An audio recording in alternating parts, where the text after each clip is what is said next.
এই সম্বর্ধনা যা আপনারা আমাকে দিতে চাইছেন, সেই সম্বর্ধনা তো আমার একার প্রাপ্য নয়।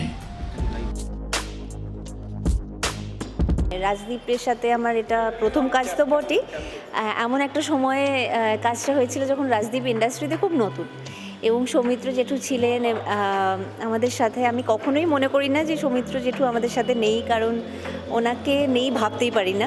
আর এই ছবিতে যেখানে জ্যোতি বলে আমার একটি চরিত্র আপনারা দেখতে পাবেন অন স্ক্রিন, খুবই ঘরোয়া একটি মেয়ের কথা, আমাদের স্বাভাবিক বাড়ির যে ঘরোয়া প্রবলেমস, সেগুলো নিয়ে কিছু দিক তুলে ধরা হয়েছে। আমাদের এই ছবির পেছনে খুব বড় বাজেট ছিল না, কিন্তু প্রচেষ্টাটা বা ইচ্ছেটা বা ফাইনাল প্রোডাক্টটা দেখলে আপনারা বুঝতে পারবেন যে কত ভালোবাসা দিয়ে তৈরি। আশা করছি শ্যামল বোস যেভাবে খুব সুন্দর ডিরেকশন দিয়েছেন, সবার ভীষণ ভালো লাগবে, কারণ এটা একেবারেই আমার আপনার গল্প, এবং এই রকম ছবিতে কাজ করতে খুব ভালো লাগে যেখানে আমরা একেবারেই নিজেদের গল্পটা বলছি তুলে ধরে।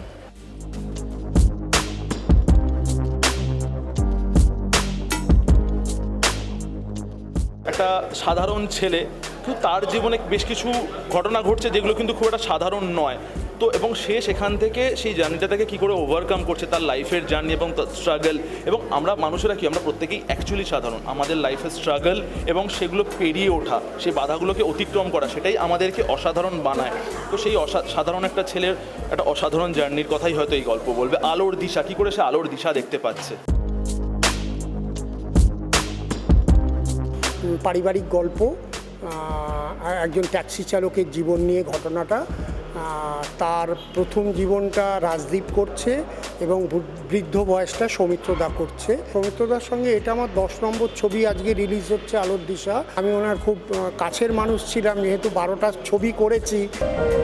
ক্যামেরায় রানার সাথে বিউয়ের রিপোর্ট, এস নিউজ।